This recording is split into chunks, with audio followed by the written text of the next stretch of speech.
Caribbean. Welcome back to another episode of our channel. আজকে আমরা কথা বলবো মিড নাইট অপসরার পরবর্তী এপিসোড নিয়ে। আশা করি আপনারা সবাই ভালো আছেন এবং ভালো থাকার তরে আছেন। চলুন তাহলে আমরা বেশি কথা না বাড়িয়ে মূল গল্প চলে যাই। শুরুতেই বলে রাখি, যারা এখন আমাদের চ্যানেলটি সাবস্ক্রাইব করেননি তারা অবশ্যই চ্যানেলটি সাবস্ক্রাইব করে দেবেন, আর যারা আগে থেকেই সাবস্ক্রাইব করেছেন তাদেরকে অসংখ্য ধন্যবাদ।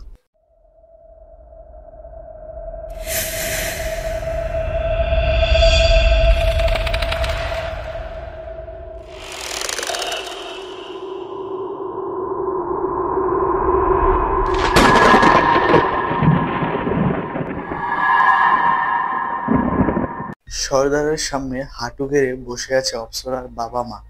তাদের হাতে হাতকড়ি পরিয়ে রাখা হয়েছে, মাথা নিচু করে দুজন চুপ করে বসে আছে। তাদের পেছনে দুইজন রক্ষী বর্ষা হাতে দাঁড়িয়ে আছে। সামনে সর্দার লাল চক্ষু নিয়ে তাকিয়ে আছে। নীরবতা ভেঙে সর্দার দাঁত কটমট করে বলল, তোমরা তোমাদের মেয়েকে দমিয়ে রাখতে ব্যর্থ হয়েছ।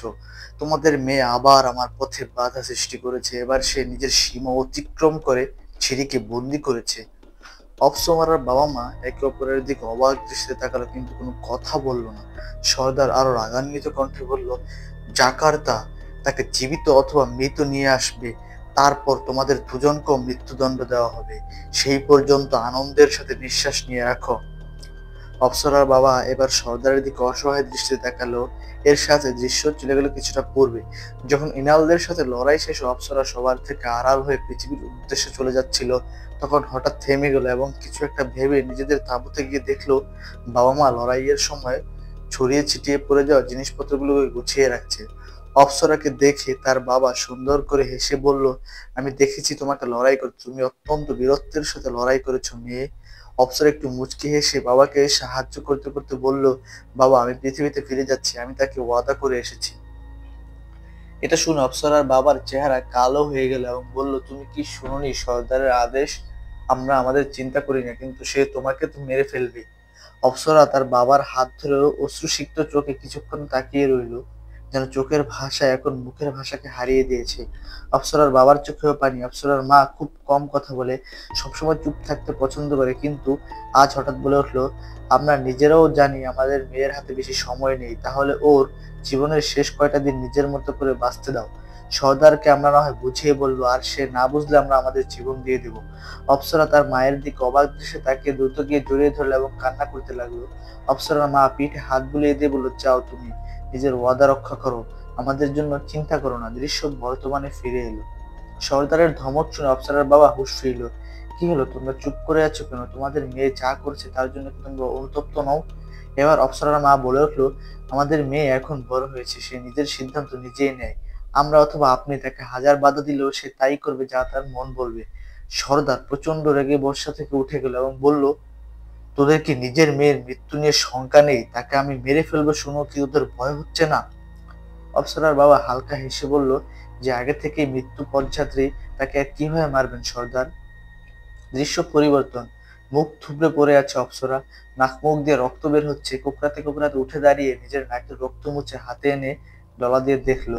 এরপর ঝাঁঝালো কণ্ঠে বলল, মহাদেব ছেড়ে দে তাকে, আমি তো হৃৎপিণ্ড ছেড়ে নেব। দেখা গেল মহাদেব রক্তাক্ত আধমরা জিদানের বুকের উপর পা রেখে দাঁড়িয়ে আছে, তার কালো রঙের ভয়ানক ডানা মেলে। একটু দূরে রক্তাক্ত অবস্থায় পড়ে আছে জাকার্তা এবং মিম। অপ্সরাকে দাঁড়িয়ে থাকতে দেখে মহাদেব বলল, মানতে হবে তুই আমার ভাবনার চেয়েও বেশি শক্তিশালী, না হলে এখনো কিভাবে দাঁড়িয়ে আছিস? অপ্সরা কাঁপা কাঁপা পায়ে কিছুটা এগিয়ে এসে চোখ বন্ধ করে ফেললো এবং মনে মনে বলল, ইয়া আল্লাহ, আমি তোমার কাছে সাহায্য চাই, আমাকে তার বিরুদ্ধে লড়াই করার শক্তি দাও, অথবা এমন কাউকে পাঠাও যে এই শয়তানের কবল থেকে আমাদেরকে রক্ষা করবে। এই বলে আস্তে আস্তে চোখ মেলে তাকালো। অপ্সরার চোখ সম্পূর্ণ নীল রং ধারণ করেছে। থাপ করে পিঠ থেকে দুইটা আগুনের ডানা বের হয়ে এসে ঝাপটাতে লাগলো। কিছু বুঝে ওঠার আগেই বিদ্যুৎ বেগে উড়ে গিয়ে মহাদেবকে এক ছটকা অনেকটা দূরে ছুঁড়ে ফেললো। অপ্সরা নিজেও পড়ে গেল দুর্বল হয়ে। আগুনের ডানাগুলো থেকে ধোঁয়া বের হতে লাগলো। অপ্সরা কাশতে কাশতে আবার কোনো রকম উঠে দাঁড়ালো। হাত দিয়ে দেখলো কাশির সাথে রক্ত আসছে। মহাদেব তার ক্রোধের সর্বোচ্চ শিখরে গিয়ে চারদিকে কালো ধোঁয়া ছড়িয়ে অপ্সরার দিকে তেড়ে আসলো। অপ্সরা তার কাঁপা কাঁপা হাত উঁচু করে মহাদেবকে ঠেকানোর ব্যর্থ চেষ্টা করার জন্য প্রস্তুত হলো, কিন্তু ঠিক তখনই উপর থেকে একটা আগুনের রিং পড়লো মহাদেবকে ঘিরে। মহাদেব আগুনের বৃত্তের মাঝে বন্দী হলো।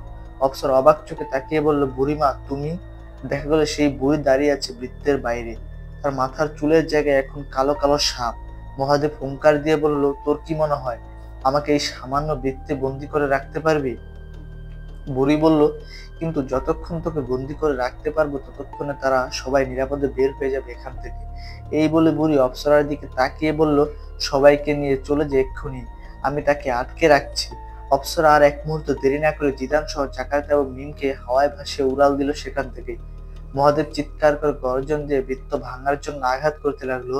বুড়ি বাইরে থেকে মন্ত্র পড়ে যাচ্ছে। মহাদেব বৃত্ত ভাঙলো, সেটা আবার বুড়ি মন্ত্রের ফলের সাথে সাথে জোড়া লেগে যাচ্ছে। কিন্তু দেখা গেল বুড়ি আস্তে আস্তে দুর্বল হয়ে যাচ্ছে, তার মন্ত্রের গতি কমে আসছে, হয়তো মহাদেবকে আর বন্দি করে রাখতে পারবে না।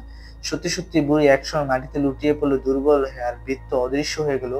মহাদেব ভয়ানক রূপ নিয়ে ধীরে ধীরে বেরিয়ে আসলো সেখান থেকে। বুড়ি অসহায়ভাবে তাকিয়ে বলল, আমাকে মেরে ফেলবি তাই না? মহাদেব খুব শান্ত ভয়ানক গলায় বলল, তোকে মারবো না, কারণ তুই আমাকে ওদের কাছে নিয়ে যাবি। বুড়ি একটু হেসে বলল, জাহান্নামে যা। এই বলে কিছু ইশারা করতেই বুড়ির মাথার সাপগুলো একসাথে বুড়ির মুখে কামড় বসিয়ে দিল। সাথে সাথে বুড়ি বিষাক্ত হয়ে ছটফট করে সেখানেই মারা গেল। এটা থেকে মহাদেব রাগে ফেটে পড়লো এবং বুড়ির শরীর উঠিয়ে ছিঁড়ে অঙ্গ প্রত্যঙ্গগুলোকে চারিদিকে ছুঁড়ে ফেলতে লাগলো। এর সাথে দৃশ্য চলে যায় অতীতে। নার্সিমা রাগে জিদের ঘরের সবকিছু ছেড়ে ফেলে দিচ্ছে আর বলছে, মরিয়ম আমাকে প্রত্যাখ্যান করতে পারে না, আমি তাকে নিজের চেয়েও বেশি ভালোবাসি, সে যদি আমার না হয় তাহলে আর কারো হতে দিব না। তখনই দরজার কাছ থেকে আওয়াজ এলো, আর সে যদি তোর হয় তাহলে তাকে সবার হতে দিবি? নার্সিমা দরজার দিকে তাকিয়ে ফুসফুস করে একটা কুঠোর ছুঁড়ে মারলো সেদিকে। দরজায় দাঁড়িয়ে থাকা সে একটু সরে যেতে কুঠোরটা বাইরে গিয়ে একটা গাছের বিঁধে গেল। দরজায় যে দাঁড়িয়ে আছে তার নাম কাইলাস, নার্সিমার বন্ধু কাইলাস। কাইলাসের মাথায় দুইটা শিং, ছোট ছোট, একটা কানগুলো বড়। কাইলাস বলল, পাগল হয়ে গেছিস? যদি কুঠারটা আমার গায়ে লাগতো? নার্সিমা কর্কশ গলায় বলল, লাগার জন্যই মেরেছিলাম, তুই তো সরে গেলি। কাইলাস ঘাবড়ে গিয়ে বলল, কি সাংঘাতিক, একটা সামান্য মেয়ের ওপর জিদ করে তুই আমাকে মেরে ফেলবি? এটা বলতেই নাসিমা তেড়ে গিয়ে কাইলাসের থুতনি চেপে ধরে উপরে তুলে বলল, সামান্য মেয়ে কাকে বলছিস? ওর সম্পর্কে একটা বাজে কথা শুনলে তোর জিহ্বা টেনে ছেড়ে নেবো। এই বলে কাইলাসকে ছেড়ে দিয়ে দরজায় সজারে ঘুষি মারলো। কাইলাস গলা টলতে টলতে বলল, তুই তোর মেয়ের প্রেমে পড়ে পুরো ডুবে যাচ্ছিস বন্ধু, তবে এটা বুঝতে পেরেছি তার জন্য তুই সবকিছু করতে পারবি। নারসিমা এবার একটু শান্ত হয়ে এক জায়গায় বসে বলল, তুই কি জানিস লাল পানিতে ভাসে কেন? কারণ ডুবতে হলে বেঁচে থাকতে হয়। আমি বেঁচে থাকবো আর মরিয়মের মাঝে ডুবে যাব। কাইলাস নার্সিমার পাশে এসে বলল, কিন্তু বন্ধু কতক্ষণ ডুবে থাকবি? মরিয়ম যদি তোকে শ্বাস না দেয় তাহলে তুই মধ্যে মারা যাবি। নার্সিমা বলল, দিবে বন্ধু দিবে, আমি মরিয়মকে মানিয়ে নেবো যেভাবেই হোক, সমাজ পরিবার ধর্ম এসব কল্যাণ যাক, আমার পৃথিবী আমার মরিয়ম। কাইলাস বলল, আর যদি মরিয়ম না মানে তাহলে কি করবি? নার্সিমা একটু ভেবে বলবো, তাহলে আমি মহাদেবের রাক্ষস অবতারে আবির্ভাব হয়ে সবকিছু বিনাশ করে দেবো। দৃশ্য ফিরে এলো বর্তমানে। অপ্সরার বাবা মায়ের মৃত্যুর কার্যক্রম করা হচ্ছে, দুজনকে ফাঁসির কাণ্ডে উঠানো হয়েছে। পুরো গ্রামবাসী সেখানে উপস্থিত হয়েছে। সর্দার পেছনে হাত দিয়ে দাঁড়িয়ে আছে, একজন রক্ষী সর্দারের মাথার উপর বড় ছাতা ধরে আছে, আরেকজন রক্ষী বড় এক হাত পাখা দিয়ে বাতাস করছে। সর্দার অপ্সরার বাবা মাকে উদ্দেশ্য করে বলল, আমি সতর্ক করেছিলাম তোমাদের মেয়ে তোমাদের মৃত্যুর কারণ হবে, তবুও তোমাদের মেয়ে আমার কথার খেলাপ করেছে। জাকার্তা তাকে হয়তো এতক্ষণে মেরে ফেলেছে, এখন তোমরা মৃত্যুর জন্য প্রস্তুত হও, তোমাদের মেয়ে অপেক্ষা করছে উপরে তোমাদের জন্য। অপ্সরার বাবা বলল, জন্ম নেওয়ার আগেই আমাদের সবার মৃত্যুর সময় এবং স্থান নির্ধারণ করা হয়ে গিয়েছে। আল্লাহ যদি আজকে আপনার হাতে আমার মৃত্যু লিখে রাখে তাহলে আমি সন্দেহে তা গ্রহণ করতে প্রস্তুত। সর্দার বলল, আজ তোমাকে এবং তোমার অর্ধাঙ্গিনীকে স্বয়ং তোমাদের আল্লাহ বাঁচাতে পারবেন আমার হাত থেকে, এখানে মৃত্যু শুধু আমি নির্ধারণ করি। অপ্সরার বাবা একটু হেসে বলল, আপনি নিজেও একজন মৃত্যুদণ্ডের আসামি আল্লাহর কাছে, তিনি যেদিন দড়ি ছেড়ে দিবেন সেদিন এমন কোনো শক্তি নেই যে আপনাকে বাঁচাতে পারবে। সর্দার বলল, ঠিক আছে, তাহলে তোমাদেরকে তার কাছে পাঠিয়ে দিই, তারপর তোমরা তার কাছে গিয়ে বইল আমার দড়ি যেন ছেড়ে দেয়, দেখি আমি মরি কিনা। এই বলে সর্দার হাতের ইশারা করলে জল্লাদকে। জল্লাদ অপ্সরার বাবা মায়ের গলার ফাঁসি দড়ি পরিয়ে দিল। অপ্সরার বাবা মা একে অপরের দিকে তাকিয়ে সুন্দর করে হেসে বলল, এখান থেকে তো জীবন কেবল শুরু, তারপর অন্তহীন রাস্তা।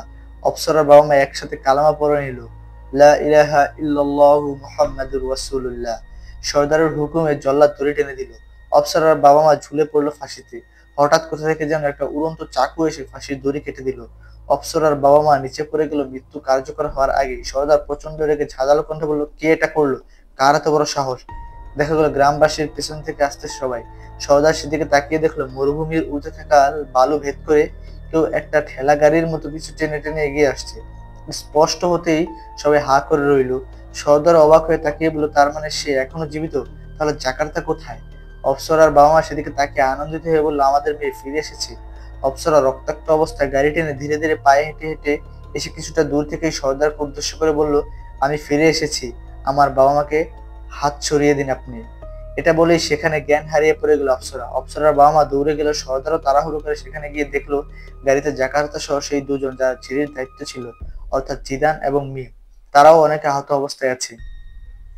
সর্দার পাগলের মতো জাকার্তাকে তুলে তুলে নিয়ে চিকিৎসালয়ে ছুট দিল এবং হুকুম দিল বাকিদেরকে চিকিৎসার ব্যবস্থা করা হোক।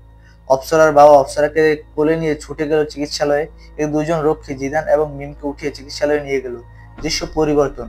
সৌম্য মা পারুল দেবী এবং সৌম্যর বাবা পবিত্র গঙ্গার জল ছিটিয়ে দিচ্ছে বাড়ির চারপাশে, বিভিন্ন মন্ত্র পড়ে বাড়ি বন্ধ করে দিচ্ছে দুজন একসাথে। এরপর দুজন পুজোর ঘরে গিয়ে একসাথে প্রার্থনা করলো মহাদেবের কবল থেকে রক্ষা পাওয়ার জন্য। সবকিছু শেষ করে দুজন এসে বাড়ির আঙিনায় বসে গেল। তাদের চেহারায় ভয় স্পষ্ট। সৌম্যর বাবা বলল, তুমি জানতে মহাদেব মুক্ত হলে শুধু জিজান না আমাদেরকেও মেরে ফেলবে, তাহলে এত বড় বোকামিটা কিভাবে করলে? পারুল দেবী বলল, রাগে আমার হিতাহিত জ্ঞান ছিল না। তুমি চিন্তা করো না, আমি তো মুক্ত করেছি, তাই সে আমাদের কোনো ক্ষতি করবে না, দেখে নিও। সৌম্যর বাবা বলল, তাই যেন হয় গিন্নি, তাই যেন হয়। সৌম্য কোথায় গিয়েছে? পারুল দেবী বলল, এত করে না করার পরও জিদানকে বাঁচাতে গেছে মহাদেবের হাত থেকে। তুমি বলো সৌম্য কি কখন এটা পারবে? সৌম্যর বাবা ভয় এবং চিন্তিত হয়ে বলল, তুমি আমাকে আগে বলনি কেন এটা? এতে করে সৌম্যর জীবনও বিপদে পড়বে, তাড়াতাড়ি ওকে বাড়িতে আসতে বলো, দাঁড়াও আমি কল করছি। এই বলে সৌম্যর বাবা তাড়াহুড়ো করে ঘরের ভিতর চলে গেল মোবাইলটা নেওয়ার জন্য। বেশ খানিকক্ষণ পার হওয়ার পর সৌম্যর বাবা ঘর থেকে বাইরে আসছে না দেখে পারুল দেবী আঙিনা থেকে জিজ্ঞেস করলো, কই গো, মোবাইল পাচ্ছ না নাকি? টেবিলের উপরই তো। এটা বলতে ঘরের ভেতর থেকে ধারাম করে কিছু পড়ে যাওয়ার শব্দ হলো। পারুল দেবী চমকে গিয়ে দাঁড়িয়ে গেল এবং জিজ্ঞেস করলো, কি হলো, কিসের আওয়াজ এটা, কথা বলছো না কেন? সৌম্যর বাবার কোনো সারা শব্দ না পেয়ে পারুল দেবী ঘরে গিয়ে পা বাড়ালো। দরজা ঘিরে প্রবেশ করতেই বলতে যাবে, কথা বলছে না কেন, পারুল দেবী থমকে দাঁড়িয়ে বিতস্তত হয়ে এক চিৎকার দিল। দেখা গেল সৌম্যর বাবার ছিন্ন ভিন্ন দেহটা মেঝেতে পড়ে আছে, রক্তে পুরো ঘর ভরে গিয়েছে। পারুল দেবী হাউমাউ করে কেঁদে দৌড়ে গিয়ে তার স্বামীর সামনে বসে পড়লো। কি হলো এটা, কে করলো, কে? তখনই দরজার কাছ থেকে আওয়াজ এলো, তোর কাছে সুযোগ ছিল আমাকে আর অনেক আগে মুক্ত করার, কিন্তু তুই করিসনি। পারুল দেবীর কান্না থেমে গেল, ভয় পেয়ে পুরো শরীর কাঁপতে লাগলো। ধীরে ধীরে পেছনে তাকিয়ে কাঁপা কাঁপা ঠোঁটে বলল, মহাদেব। দৃশ্য পরিবর্তন। সৌম্য জঙ্গলের সেই স্থানে পৌঁছে গিয়েছে যেখানে মহাদেবের সাথে জিদানদের লড়াই হয়েছিল। গাছগাছালি ভেঙে পড়ে আছে চারিদিকে, রক্তের ছাপ, ভাল্লুকের ছিন্ন ভিন্ন দেহ পড়ে আছে ছড়িয়ে ছিটিয়ে। কিছুটা দূরে আরো একটা দেহ পড়ে আছে একইভাবে ছড়িয়ে ছিটিয়ে, কিন্তু এটা কিসের দেহ সৌম্য জানে না।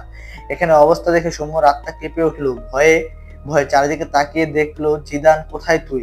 তাহলে কি মহাদেব জিদানকে মেরে ফেলছে? না, তাহলে এখানে জিদানের শরীরের অঙ্গ প্রত্যঙ্গ পড়ে থাকতো। মহাদেব জিদানকে মারতে পারেনি নিশ্চয়ই। জিদান কোনো না কোনো ভাবে বেঁচে গিয়েছে, কিন্তু কোথায়? এটা বলতে সৌম্যের চোখ পড়লো কিছুটা দূরে লতাপাতার ভিতরে কিছু একটা চকমক করছে। সৌম্য ধীরে ধীরে সেদিকে এগিয়ে গিয়ে লতাপাতা সরিয়ে সেটা বের করে এনে দেখলো এটা তো একটা কাচের বোতল। আগের দৃশ্যে দেখা যায় অপ্সরা যখন মহাদেবের সাথে লড়াই করেছিল তখন অজান্তে ঝিরিকে বন্দি করে রাখা কাচের বোতলটা সেখানে পড়ে যায়। সৌম্য বোতলটা ডাস্টবিনে ভেবে ফেলে দিতেই যাবে, তখনই দেখলো ভিতরে কালো ধোঁয়ার ন্যায় কিছু একটা নড়াচড়া করছে। শিমুল তুলোর মতো মেঘের খণ্ডগুলো আপন মনে উড়ে চলে যাচ্ছে। সাদা গোলাপের পাপড়ি হাওয়ায় উড়ছে মেঘের আবরণে। ছোট ছোট লাল নীল পাখিগুলো কিচিরমিচির করে একদিক থেকে আরেক দিকে উড়ে যাচ্ছে। তার মাঝে সাদা ফ্রক পরিহিত অপ্সরা ধীরে ধীরে হাঁটছে, মুখে এক অমলিন হাসি নিয়ে নীলচে চোখ ধরায় টলমল করে অশ্রু। হঠাৎ জিদানের কণ্ঠে ডাক ভেসে এলো, অপ্সরা দাঁড়াও। অপ্সরা একটু হেসে সেই ডাকের কানে সাড়া দিয়ে হেঁটেই চলছে। জিদান বারবার অপ্সরাকে থামতে বলছে, কিন্তু অপ্সরা জিদানের দিকে ফিরেও তাকাচ্ছে না। হঠাৎ অপ্সরার মেঘের মাঝে আস্তে করে মিশে গেল। জিদান দৌড়ে এসে চারদিকে পাগলের মতো খুঁজতে শুরু করলো অপ্সরাকে। অপ্সরা, কোথায় গেলে তুমি? অপ্সরা। হঠাৎ অপ্সরা মেঘের মাঝে আস্তে করে মিশে গেল। জিদান দৌড়ে এসে চারদিক থেকে পাগলের মতো খুঁজতে শুরু করলো অপ্সরাকে। অপ্সরা কোথায় গেল? অপ্সরা বলে জিদান ধরফর করে উঠে বসে পড়লো। দেখা গেল জিদান এখন গ্রামের চিকিৎসালয়ে একটা চৌকিতে শুয়ে আছে। অপ্সরা তার পাশে বসে আছে। জিদান কেঁপে উঠতে দেখে অপ্সরা সুন্দর করে এসে বলল, বাবা, নিশ্চয়ই আমাকে স্বপ্নে দেখেছো, বিনা মেকআপে, তাই চিৎকার করে উঠেছো। জিদান অপ্সরাকে সামনে দেখে এক প্রশান্তির হাসি দিয়ে চারপাশে তাকিয়ে বলল, আমরা কোথায় আছি এখন, এটা কোন জায়গা? অপ্সরা বলল, এটাই আমার আবাসস্থল, আমি এখানেই বড় হয়েছি। জিদান অবাক হয়ে বলল, তার মানে আমি জিনদের গ্রামে চলে এসেছি? অপ্সরা বলল, তুমি চলে আসোনি, আমি নিয়ে এসেছি, এছাড়া আর কিছু করার ছিল না। তোমরা সবাই আহত ছিলে। জিদান বলল, সবাই? আমার বুবু কোথায়? অপ্সরা সে কোথায়, ঠিক আছে তো? এই বলে জিদান চৌকি থেকে তাড়াহুড়ো করে নামতে নিলে অপ্সরা জিদানকে থামিয়ে বলল, আরে থামো তুমি, সে ঠিক আছে এবং সুস্থ আছে, পাশের তাঁবুতে অবস্থান করছে। জিদান একটু শান্ত হয়ে বলল, কি হয়েছিল সেখানে? কে ওই মহাদেব? সে আমাদেরকে কেন মারতে চায়? আমরা মাকে কিভাবে চিনি? অপ্সরা বলল, বাবার কাছ থেকে শুনেছিলাম তার আসল নাম নার্সিমা। সে আগে এমন ছিল না, কোনো একটা বিষয়ে তাকে কেউ ধোঁকা দিয়েছিল, সেই থেকে সে তার জীবনের লক্ষ্যই পরিবর্তন করে ফেলেছে। সে মানুষকে অনেক ঘৃণা করে, শুনেছি তার রাক্ষসী অবতারের পেছনের গল্প একটা মানুষই ছিল। জিদান বলল, সে অনেক শক্তিশালী। আমার বুকের উপর যখন পা রেখেছে মনে হয়েছিল গোটা একটা পাহাড় আমার বুকে চাপ দিয়ে ধরেছে। আমি আমার মৃত্যুকে খুব কাছাকাছি দেখেছি। অপ্সরা বলল, বুড়ি মা না আসলে আমরা কেউ এখন জীবিত থাকতাম না। সে নিজের জীবন দিয়ে আমাদেরকে রক্ষা করেছে। জিদান অপ্সরার দিকে তাকিয়ে জিজ্ঞেস করলো, কিন্তু আমি তোমাকে রক্ষা করতে পারিনি। স্বপ্নে তুমি ধোঁয়ার মতো মেঘের মাঝে মিলিয়ে গেলে। আমি ভেবেছিলাম সত্যি সত্যি তুমি হারিয়ে যাচ্ছ। অপ্সরা জিদানের গালে হাত রেখে বলল, ভয় পাও আমাকে হারানো? জিদান অপ্সরার হাতে চুমু খেয়ে শক্ত করে হাত ধরে বলল, না, আমি নিজেকে হারানোর ভয় পাই, তুমি বিহীন আমি শূন্য। অপ্সরা একটা শুকনো হাসি দিয়ে বলল, এমন কিছুই না, কারোর জন্য কেউ মরে যায় না, সামান্য থমকে যায়, কিন্তু সামলে নিয়ে আবার নতুন করে শুরু করে। এখন হয়তো তোমার মনে হচ্ছে আমাকে ছাড়া তুমি দিশেহারা, কিন্তু বাস্তবতা হলো সামান্য দূরত্ব বাড়িয়ে দিলেই তোমার মন থেকে আমি মুছে যাব। চিরদিন কেউ মনে রাখে না। জিদান একটু ভেবে বলল, ভালোবাসার প্রতি তোমার বিশ্বাস এত নড়বড়ে কেন? অপ্সরা মুখ বাঁকিয়ে বলল, আমার সবকিছুই নড়বড়ে। জিদান একটু অন্যরকম বলল, হ্যাঁ তা তো দেখতেই পাচ্ছি। অপ্সরা কিছু একটা খেয়াল করে জিদানের গালে থাপ্পড় মেরে বলল, নজর ঠিক করে বদমাইশ কোথাকার। দেখা গেল তাঁবুর বাইরে দাঁড়িয়ে এতক্ষণ জাকার্তা সবকিছু শুনছিল। জাকার্তার চোখে মুখে বিষাদের ছায়া, চোখ থেকে অশ্রু গড়িয়ে নামতে চাইছে, ঠোঁটগুলো হালকা কাঁপছে। কোনোরকম নিজেকে সামলে নিয়ে সেখান থেকে দ্রুত পায়ে চলে গেল। দৃশ্য পাশের তাঁবুতে চলে যায়। দেখা গেল মিম এখন অজ্ঞান অবস্থায় শুয়ে আছে চৌকিতে।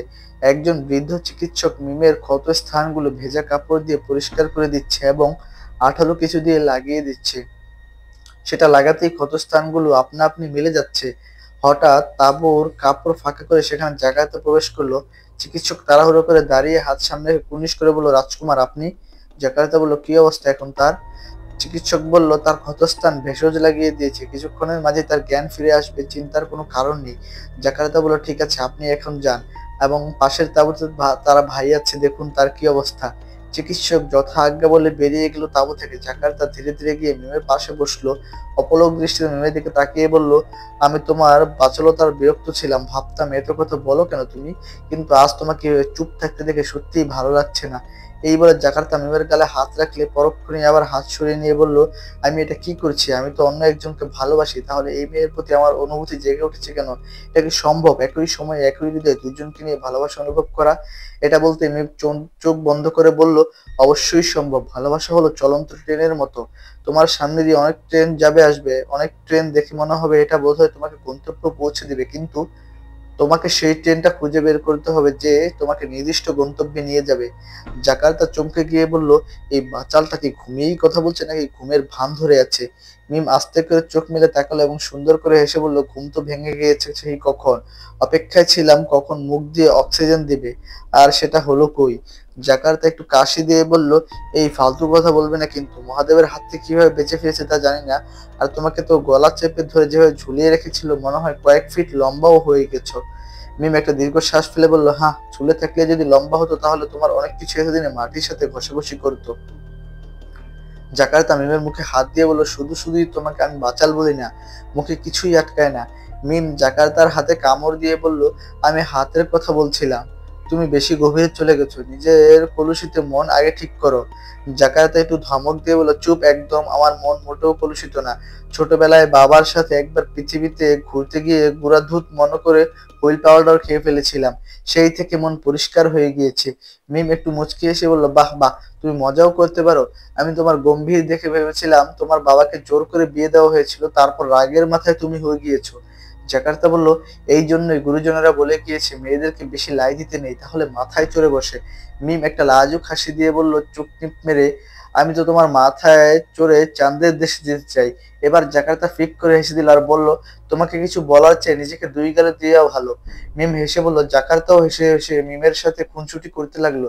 তখনই সেখানে একজন রক্ষী উপস্থিত হয়ে বলল, রাজকুমার, সর্দার সভা বসিয়েছেন, আপনাকে সেখানে উপস্থিত থাকার জন্য নির্দেশ দিয়েছেন, সাথে এই মোহতারমাকেও নিয়ে যেতে বলা হয়েছে। মিম অবাক হয়ে বলল, রাজকুমার মানে কে তুমি? আর আমরা এখন কোথায় আছি? অন্য তাঁবুতে দেখা যায় জিদান এবং অপ্সরা হাসিখুশিভাবে খুনসুটিতে মেতে আছে। তখনই সেখানে বৃদ্ধ চিকিৎসক উপস্থিত হলো এবং বলল, তার জ্ঞান ফিরেছে, আমাকে জানানো হয়নি কেন? অপ্সরা বলল, আমি জানাতেই যাচ্ছিলাম আর আপনি চলে আসলেন। চিকিৎসক জিদানের কাছে এসে তার চোখ এবং শরীর ক্ষতস্থানগুলো পরীক্ষা করতে করতে বলল, আমি অবাক মানছি, মনুষ্য শরীরের ক্ষত এত তাড়াতাড়ি মিলিয়ে গেল কিভাবে? এমনটা হওয়ার কথা ছিল না। অপ্সরা জিজ্ঞেস করলো, সব ঠিক আছে তো, তাই না? চিকিৎসক বলল, হ্যাঁ সব ঠিক আছে, এটাই তো চিন্তার বিষয়। মানুষের শরীরের আবরণ মেরামত করতে অনেক সময় নেয় আমার জানা মতে, কিন্তু ওই তাঁবুর মেয়েটার ক্ষত সাথে সাথে সেরে গেল, আর এই ছেলেটার ক্ষত কোনো চিহ্ন নেই। এটা আমার জ্ঞানের বাইরে। জিদান বলল, আপনি কোন কলেজ থেকে এমবিএ পাশ করেছেন? চিকিৎসক চাচা চিকিৎসক থতমত খেয়ে বলল, কিসের এমবিএ? আমি কেমন বিয়ে কেন? জীবনে কোনো বিয়েই করিনি, তাই না মা? অপ্সরা হাসতে হাসতে বলল, হ্যাঁ হ্যাঁ, আমি সাক্ষী, চিকিৎসক চাচা কখনো বিয়ে করেননি। এমনকি চাচার বংশে তার দাদার পরে কেউ বিয়ে করেনি। জিদান হাসতে লাগলো। চিকিৎসক অপ্সরাকে ধমক দিয়ে বলে, চুপ কর, আমার দাদার পর আর কেউ বিয়ে না করলে আমি আসলাম কোথা থেকে? অপ্সরা বলল, কোথা থেকে আবার? আপনার বাবার থেকে। চিকিৎসক বলল, তাহলে আমার বাবা কি বিয়ে করা ছাড়াই আমাকে নিয়ে এসেছে, মূর্খ মেয়ে? অপ্সরা বলল, তা কিভাবে বলবো? আপনার বাবার বিয়েতে তো আর আমাকে দাওয়াত দেননি। চিকিৎসক জিদানের পরীক্ষা নিরীক্ষা শেষ করে হাত ধুতে ধুতে বলল, অনেক পাকা পাকা কথা বলে শিখে গেছিস, তাই না? কিন্তু আফসোস, এই মুখ আর বেশি দিন চলবে না, খুব অল্প। এইটুকু বলতে অপ্সরা ইশারা করে চিকিৎসককে থেমে যেতে বলল। জিদানের চোখ এড়ালো না এই বিষয়টা। জিদান তখনই কিছু বলল না, শুধু অদ্ভুত চোখে অপ্সরার দিকে তাকালো। হঠাৎ একজন রক্ষী এসে জানালো, সর্দার সবাই ডেকে পাঠিয়েছে, দ্রুত সেখানে যোগ দিতে। এই বলে রক্ষী চলে গেল। অপ্সরা জিদানকে বলল, তাহলে চলো, এখন অনেক প্রশ্নের সম্মুখীন হতে হবে আমাদের, আর তুমিও জানতে পারবে সর্দারের সাথে তোমাদের পরিবারের কি শত্রুতা। এই বলে অপ্সরা হাঁটা দিল। তাঁবু থেকে বের হয়ে জিদান আর চিকিৎসক চাচা একসাথে হাঁটছে পেছনে পেছনে। গ্রামের সবাই এক এক করে সবার দিকে এগিয়ে যাচ্ছে। জিদান আস্তে আস্তে চিকিৎসককে জিজ্ঞেস করলো, অপ্সরার কি হয়েছে? চিকিৎসক বলল, অপ্সরাটা আবার কে? জিদান অপ্সরার দিকে দেখিয়ে বলল, আমি তাকে এই নামেই ডাকি, আমাকে বলুন তার কি হয়েছে, আপনি তখন কি বলতে চেয়েছিলেন? চিকিৎসক একটু আমতা আমতা করে বলল, আসলে ওর ছোটবেলা থেকে একটা জটিল রোগ আছে। আমাদের জিনদের মাঝে অনেক ধরনের অসুখ আছে, যার মাঝে একটা অসুখের নাম হাদিম সাতলিন, যা এটা জিনদের জন্য মরণঘাতী রোগ। এখন অবধি এই রোগ যার হয়েছে কেউ বাঁচেনি, এই মেয়েও বাঁচবে না। এই রোগের লক্ষণ নাক মুখ দিয়ে রক্ত আসা। যতক্ষণ শান্ত থাকবে ততক্ষণ এই রাগ তাকে আক্রমণ করবে না, কিন্তু যখনই তার উপর চাপ সৃষ্টি হয় তখনই মুখ দিয়ে রক্ত আসা শুরু হয়। মোদ্দা কথা হলো, তার হাতে বেশি সময় নেই। সব শুনে জিদানের মাথায় আকাশ ভেঙে পড়লো। পা গুলো ভারী হয়ে গেল, সামনে এগিয়ে যাওয়ার শক্তি পাচ্ছে না। বুকের পা পাশে চিনচিন করে ব্যথা শুরু হয়েছে, চোখ দুটো ভিজে যাচ্ছে। অপ্সরা পেছনে তাকিয়ে দেখলো জিদান খুব আস্তে আস্তে হাঁটছে। তাই একটু রেগে পেছনে গিয়ে জিদানের হাত ধরে টানতে টানতে বলল, এখন মরা মানুষের মতো হাঁটছে কেন? তাড়াতাড়ি চলো, হাঁটা থেকে মনে হচ্ছে তোমাকে কোরবানি দিতে নিয়ে যাচ্ছি। জিদান অপলক ভাবে অপ্সরার দিকে তাকিয়ে তার কথা শুনছিল আর হাঁটছিল। অপ্সরার কোনো কথার জবাব দেওয়ার মতো ভাষা নেই জিদানের কাছে। এত সুন্দর ফুলের মতো একটা মেয়ে নাকি মৃত্যুর খুব কাছে, এই জন্যই হয়তো অপ্সরা ভালোবাসার প্রতি এত উদাসীন। যার জীবনের বাকি আছে আর কয়েকটা দিন, সে কিভাবে কাউকে ভালোবাসতে পারে? যার নিজের জীবনই তাকে ভালোবাসেনি, সে কিভাবে আরেকজনের ভালোবাসা দেবে? অপ্সরা আমার সাথে শেষ পর্যন্ত থাকার ওয়াদা করেছে, মানে আমার শেষ পর্যন্ত না, অপ্সরার শেষ পর্যন্ত। দৃশ্য পরিবর্তন। সৌম্য অশ্রুসিক্ত চোখে হাত পা ছড়িয়ে বসে আছে মেঝেতে। সামনে পড়ে আছে সৌম্যর বাবার ছিন্ন ভিন্ন নিথর দেহ। সৌম্যর মায়ের বুকের পাঁজরে হাত ঢুকিয়ে তার হৃৎপিণ্ড বের করে নেওয়া হয়েছে। সৌম্যর বাবার মাথাটা থেতলে দেওয়া হয়েছে। সৌম্য যেন স্তব্ধ হয়ে গিয়েছে। চোখ দিয়ে অঝরে পানি ঝরছে, কিন্তু মুখ দিয়ে একটা শব্দ বের হচ্ছে না। সৌম্যর হাতে এখনো সেই কাচের বোতলটা, যার ভেতর কালো ধোঁয়াটা ছটফট করছে বের হয়ে আসার জন্য। পরবর্তী দৃশ্যে দেখা যায় নদীর পাড়ে পাশাপাশি দুইটা চিতা জ্বলছে দাউ দাউ করে। সামনে দাঁড়িয়ে আছে সৌম্য, খালি গায়ে, ধুতি পরিহিত, মাথা মুন্ডন করা অবস্থায়। চিতার আগুনের প্রতিবিম্ব সৌম্যর চোখে ফুটে উঠেছে। পরবর্তী দৃশ্যে সৌম্য বসে আছে বাড়ির আঙিনায়, চোখে ভেসে উঠেছে বাবা মায়ের সাথে কাটানো সুন্দর মুহূর্তগুলো। সবকিছু শেষ হয়ে গেল আজ একটা ভুলের জন্য। সৌম্য চোখের পানি মুছে নিজেই নিজেকে বলল, আমি যা শুরু করেছিলাম তা আমি শেষ করব। এই বলে হনহন করে হেঁটে গিয়ে ঘরে ঢুকে গেল সৌম্য। কিছুক্ষণ পরে ঘর থেকে বেরিয়ে এলো কাঁচের বোতলটা হাতে নিয়ে। আঙিনায় এসে একটা পা দিয়ে একটা বোতল গোল বৃত্ত করে তার মাঝে দাঁড়িয়ে বোতলটা চোখের সামনে ধরে জিজ্ঞেস করলো, মুক্তি চাও? বোতলটার ভিতরে টুং করে আওয়াজ হলো। সৌম্য বলল, তাহলে আমাকে কথা দিতে হবে, মহাদেবকে শেষ করতে তুমি আমাকে সাহায্য করবে। এবার কোনো শব্দ হলো না। সৌম্য বলল, ঠিক আছে, তুমি যদি ভয় পাও তাহলে বন্দি থাকো চিরকাল, এই বোতলেই আমি অন্য উপায় খুঁজে নিব। এবারও কোনো শব্দ হলো না। সৌম্য আবার বলল, আমি যেমন তোমাকে ডেকে এনেছি তেমনি তোমার চেয়েও শক্তিশালী কাউকে ডেকে আনতে পারবো। তবে এবার আমার উদ্দেশ্য ভিন্ন, মহাদেবকে শেষ করাই আমার উদ্দেশ্য এখন। এবার বোতলের মাঝে দুইবার টুম টুম করে আওয়াজ হলো। সম্মুখে বলল, তুমি কি নিশ্চিত মহাদেবকে শেষ করতে আমাকে সাহায্য করতে পারবে, নাকি মুক্ত পাওয়ার পর চলে যাবে? বোতলের মাঝে এবার তিনবার টুম করে শব্দ হলো। সৌম্য বলল, ঠিক আছে, আমি তোমাকে বিশ্বাস করলাম। এই বলে ধীরে ধীরে বোতলের ঢাকনা খুলে দিল সৌম্য। কালো ধোঁয়াটা বোতল থেকে বিকট শব্দে হাসতে হাসতে বের হলো। এরপর সৌম্যকে কেন্দ্র করে বিদ্যুৎ বেগে ঘুরতে লাগলো। সৌম্যর দুই হাত ডানার মতো মেলে দিয়ে বলল, এসো, প্রবেশ করো আমার মাঝে, প্রবেশ করো স্বঘোষিত মহাদেবের বিনাশ করার জন্য। কালো ধোঁয়াটা ধীরে ধীরে সৌম্যর মাঝে প্রবেশ করলো। সৌম্যর চোখ দুটো সম্পূর্ণ মণিবিহীন কালো রং ধারণ করলো এবং মেয়ে মিশ্রিত কণ্ঠে কর্কশ ভাবে বলল, আমি আসছি। দৃশ্য পরিবর্তন। তার মানে মহাদেব ওরফে নারসিমা মুক্ত হয়েছে, আর সে তোমাদের এই হাল করেছে? সর্দারের কথা শুনে গ্রামবাসীর চেহারায় আতঙ্ক ছড়িয়ে পড়লো। তার মানে সবাই মহাদেবের সম্পর্কে অবগত আছে। জাকার্তা দাঁড়িয়ে আছে সর্দারের পাশে, জিদান এবং মিম একসাথে দাঁড়িয়ে আছে সর্দারের সামনে। আফসারা কিছুটা দূরে তার মা বাবার সাথে দাঁড়িয়ে আছে। জাকার্তা বলল, সর্দার, আপনার সামনে যেই দুইটা ছেলে মেয়ে দাঁড়িয়ে আছে, ঝিরি তাদের জন্যই আজ নিখোঁজ। আবার মহাদেব ওরফে নারসিমাও এদের পেছনে পড়ে আছে। রহস্য কি? জিদান খুব শান্ত গলায় বলল, আমরা সবকিছু জানতে চাই, শুরু থেকে এই পর্যন্ত সবকিছু। সর্দার অপ্সরার দিকে তাকালো। অপ্সরা বলল, আমি আর পালিয়ে যাচ্ছি না সর্দার, আমি আমার শাস্তি মেনে নিতে প্রস্তুত, কিন্তু তার আগে এই সকল প্রশ্নের উত্তর জানা জরুরি। সর্দার কিছুক্ষণ চুপ করে রইল। তার সাথে সবাই চুপ। গ্রামের এখন বিনত নীরবতা নেমে এলো। কারণ নিঃশ্বাসের শব্দ শোনা যাচ্ছে না। সবাই চাতক পাখির মতো তাকিয়েছে সর্দারের দিকে। সর্দার নীরবতা ভেঙে বলল, তাহলে সবাই শোনো।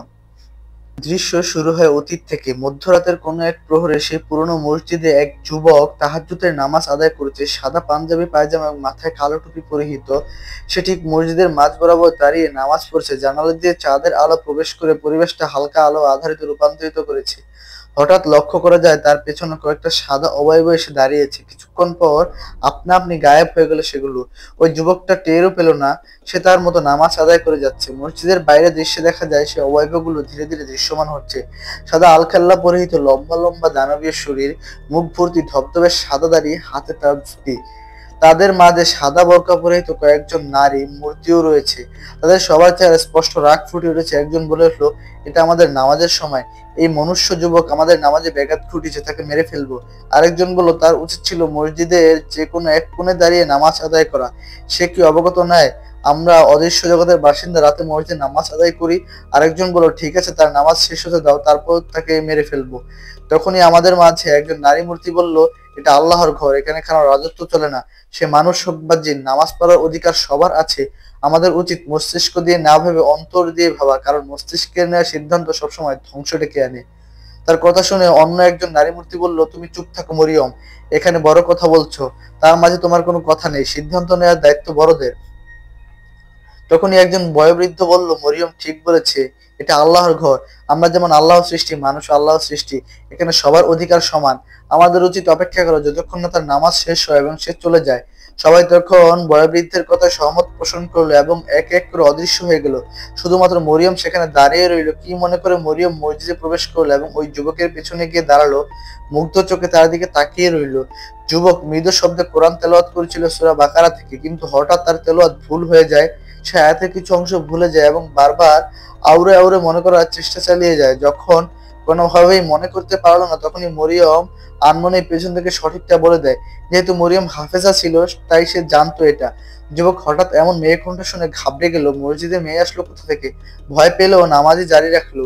সালাম ফিরে তাড়াতাড়ি পেছনে তাকিয়ে দেখলো কেউ নেই সেখানে। যুবক ভাবলো হয়তো মনের ভুল ছিল, তবুও প্রচুর ভয় পেয়েছে। এটা মোনাজাত না করে তাড়াতাড়ি উঠে মসজিদ থেকে বের হয়ে গেল।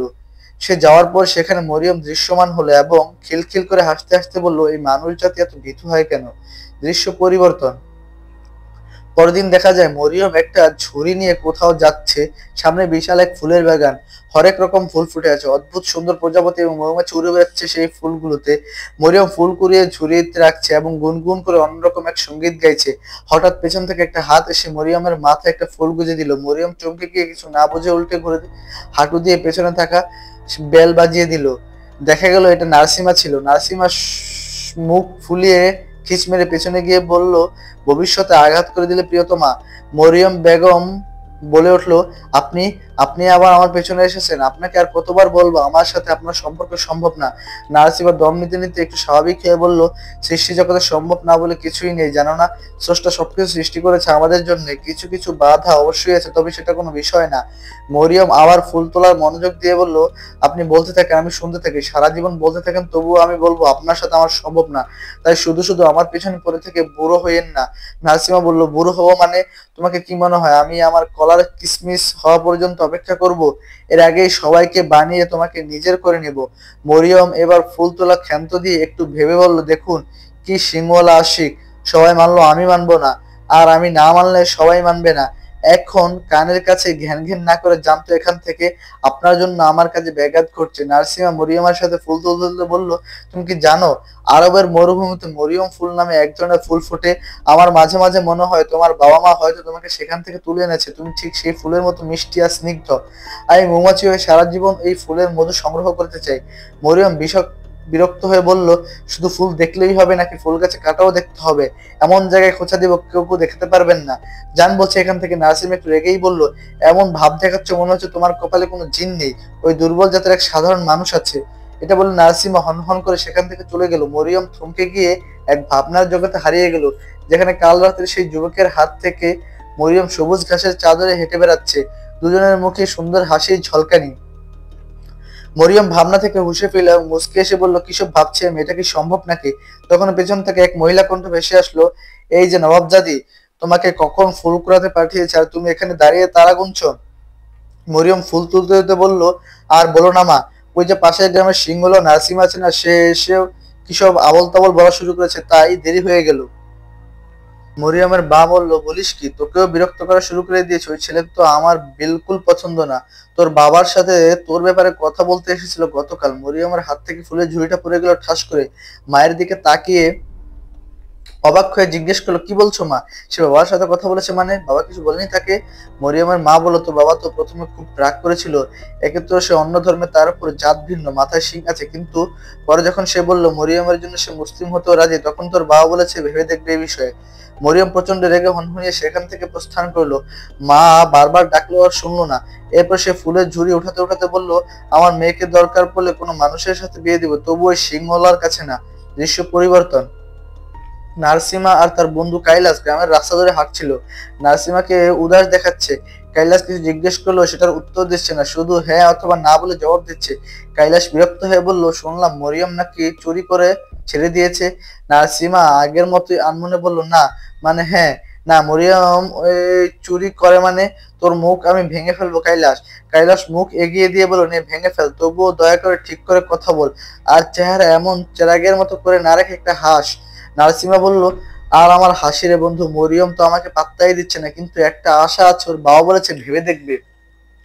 কাইলাস বলল, ছি বেটা ছি, মেয়ে না পেয়ে শেষ পর্যন্ত তার বাবাকে বিয়ে করবি? প্রেমে পড়লে মাথা তা ছিঁড়ে যায় জানতাম, কিন্তু লিঙ্গের পার্থক্য বলে যায় এটা জানতাম না। নার্সিমা আবার ঠাস করে কাইলাসের গালে বলল, তুই এত বেশি বুঝোস কেন? আমি মরিয়মের ব্যাপারে ওর বাবার সাথে কথা বলেছি, সে বলেছে হয়ে দেখবে। কাইলাস জিহ্বায় কামড় দিয়ে বলল, ওপস, সেটা বুঝিয়ে বলবি তো? আচ্ছা তাহলে তো হলোই। বাবা মা রাজি হলে মেয়ে রাজি না হয়ে যাবে কোথায়? নার্সিমা বলল, সেটাই যেন হয় বন্ধু, সেটাই যেন হয়। আর আমি তো প্রতিদিন মহাদেবের পুজো করে তার নিকট মরিয়মকে প্রার্থনা করেই যাচ্ছি। আমি জানি মহাদেব আমাকে নিরাশ করবে না।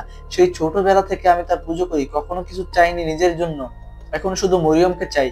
তখনই একজন এসে বলল, নার্সিমা, সর্দার তোমাকে স্মরণ করেছে, যত তাড়াতাড়ি পারো সর্দারের তাবুতে দেখা করো। কাইলাস একটু অবাক হয়ে বলল, সর্দার হঠাৎ করে তো কেন স্মরণ করবে? নার্সিমা বলল, হয়তো কোনো নালিশ এসেছে আমার নামে, এছাড়া তো আমাকে স্মরণ করে না। দৃশ্য পরিবর্তন। দেখা গেল সর্দারের তাঁবুর বাইরে দুইটা ছোট্ট বাচ্চা খেলা করছে। একটা ছেলে এবং মেয়ে। হঠাৎ কোনো বিষয় নিয়ে দুই বাচ্চার মধ্যে ঝগড়া বেঁধে যায়। মেয়ে বাচ্চাটা রাগে চিৎকার করে বলছে, ভাইয়া আমার চুল ছাড় বলছি। ছেলে বাচ্চাটা বলছে, তুই আমার কান ছাড় আগে। দূর থেকে এটা দেখতে পেয়ে তাদের মা দৌড়ে এসে দুজনকে ছাড়িয়ে বকা দিয়ে বলল, আবার ঝগড়া করছো তোমরা? জাকার্তা, তুমি না বড় ভাই, জিরির খেয়াল রাখার দায়িত্ব তোমার, অথচ তুমি তার সাথে সারাক্ষণ ঝগড়ায় লিপ্ত থাকো। ছোট্ট জাকার্তা বলল, মা তোমার মেয়ে একটা ডাইনি, দুষ্টুমি বোঝে না, ও আমাকে সত্যি সত্যি আঘাত করে। ছোট ঝুরি বলল, মিথ্যা বলবা না ভাইয়া, আমি শুধু শুধু তোমাকে খোঁচা দিয়েছি, তাতেই তোমার লেগে গেল? হঠাৎ তাঁবু থেকে সর্দার বেরিয়ে এসে বলল, ঠিক আছে, এখান থেকে চিল্লাফাল্লা কেন? সর্দারকে দেখে দুজনেই চুপসে গেল। তাদের মা একটু হেসে বলল, কি হলো, এখন করো ঝগড়া? সর্দার গম্ভীর গলায় বলল, না, কেন ঝগড়া করবে না? যাও এখান থেকে, আমি কাজ করছি। তোদের মা জাকার্তা এবং ঝিকে নিয়ে চলে গেল সেখান থেকে। সর্দারের চোখ পড়লো নার্সিমার এদিকে এগিয়ে আসছে, তাই সর্দার তাঁবুর ভিতর ঢুকে গেল। নার্সিমা তাঁবুর বাইরে এসে বলল, আমি কি ভেতরে আসতে পারি সর্দার? ভেতর থেকে অনুমতি নিয়ে নার্সিমা পর্দা সরিয়ে প্রবেশ করতে বিশাল এক ধাক্কা খেলো। মরিয়ম সেখানে দাঁড়িয়ে আছে, মরিয়ম চেহারায় ক্ষোভের বহিঃপ্রকাশ। নার্সিমা আর বুঝতে বাকি রইল না মরিয়ম সর্দারের কাছে নালিশ জানাতে এসেছে। নার্সিমা ধীরে ধীরে এগিয়ে গিয়ে সর্দারের সামনে কুর্নিশ করলো এবং এরপর বলল, মরিয়ম তুমি এখানে? সর্দার গম্ভীর গলায় বলল, আমি তোমাকে এখানে ডেকেছি, তাই আমার সাথে কথা বলো। নার্সিমা মাথা নিচু করে বলল, জি সর্দার বলুন। সর্দার বলল, এই মেয়ে যা বলছে তা কি সত্যি? নার্সিমা মরিয়মের দিকে তাকিয়ে শান্ত গলায় বলল, সে একজন মুসলিমা, সে কখনো মিথ্যা কথা বলে না সর্দার, সে যা বলছে সব সত্যি। মরিয়ম একটু অবাক হয়ে নার্সিমার দিকে তাকালো। সর্দার বলল, তোমার মতো বড় দুঃসাহস হয় কি করে? আমাদের জাত, আমাদের ধর্মের মুখে চুনকালি দেখে একজন মুসলিমা নারীর প্রতি আকৃষ্ট হও, আবার নাকি তার বাবার কাছে বিয়ের প্রস্তাব নিয়ে গিয়েছিলে? নার্সিমা বলল, শুধু তাই নয় সর্দার, আমি তাকে নিজের করে পাওয়ার জন্য ধর্ম ত্যাগ করতেও রাজি আছি। এবার সর্দার রেগে আগুন হয়ে বসা থেকে উঠে বলল, এত স্পর্ধা তুমি কোথায় পাও? আগেও তোমার নামে অনেক নালিশ এসেছে আমার নিকট, কিন্তু এবার তুমি সকল সীমা অতিক্রম করেছো, এর জন্য তোমাকে শুলে চড়ানো হবে। নার্সিমা বলল, ধর্ম ত্যাগ করার কথা শুনে আপনি এত রেগে গেলেন কেন সর্দার? এই ধর্ম তো ঈশ্বর বানায়নি, বানিয়েছেন আপনি। আমি অথবা তাহারা এত এত ধর্মের ঈশ্বর যদি আলাদা আলাদা হতো, তাহলে আধিপত্য বিস্তার নিয়ে প্রতিদিন ঈশ্বরদের মাঝে যুদ্ধ হতো। যেহেতু সেটা হচ্ছে না, সে থেকে বোঝা যায় আমাদের সবার ঈশ্বর একজনই, শুধু বিভিন্ন ধর্মে তার নাম ভিন্ন। আমি ধর্ম পরিবর্তন করবো, ঈশ্বর না। নার্সিমার কথা শুনে মরিয়ম হা করে তাকিয়ে আছে। সর্দার ধীরে ধীরে নার্সিমার কাছে এসে কাঁধে হাত রেখে বলল, এসব কিছু শুধু একটা সামান্য মেয়ের জন্য? নার্সিমার চেহারা আগুনের মতো হয়ে গেল। দাঁত কটমট করে সর্দারের হাত নিজের কাছ থেকে সরিয়ে বলল, মরিয়ম কোনো সামান্য মেয়ে নয় সর্দার, মুখ সামনে কথা বলুন। সর্দার হতবাক হয়ে মরিয়মের দিকে একবার তাকালো। মরিয়ম অবাক কণ্ঠে বলে উঠল, পাগল দেখছি, কিন্তু তোমার মতো পাগল আমার জীবদ্দশায় দেখিনি নার্সিমা। নার্সিমা বলল, পাগলামির এখনো কিছুই দেখনি মরিয়ম, আর পাগল ছাড়া কেউ ভালোবাসার মানুষকে নিজের করে পেতে পারে না। কিছু বুঝে ওঠার আগেই সর্দার প্রচন্ড রেগে নার্সিমার গালে কষিয়ে এক চড় মেরে বসলো। লাওয়ারিস কুকুর তুই! জন্মের পর তোর বাবা তোকে ফেলে রেখে চলে গিয়েছে, আমি নিজ দায়িত্বে তোকে গ্রামে থাকতে দিয়েছি, তোর ভরণ পোষণ দিয়েছি, তোকে শিক্ষা দান করেছি, আর তুই আজ আমাকে সামনে বেহায়ার মতো কথা বলে যাচ্ছিস? তোকেই বা বলে লাভ কি? যার জন্মই নেই, ঠিক তার কাছ থেকে আর কি আশা করা যায়?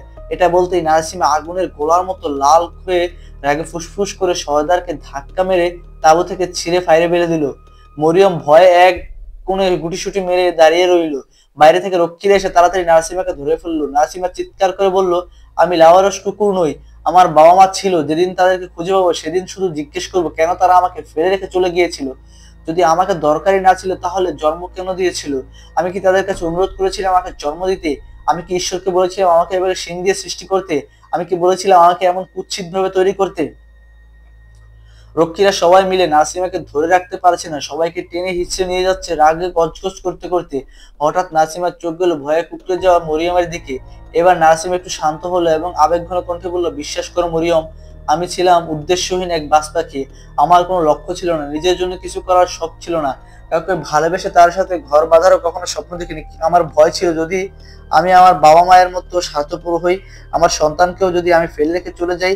আমি কখনো চাইনি দ্বিতীয় কোনো নার্সিমার জন্ম হোক, কিন্তু তোমাকে দেখার পর আমার জীবনের সব প্রতিজ্ঞা মাটির সাথে মিশে গিয়েছে।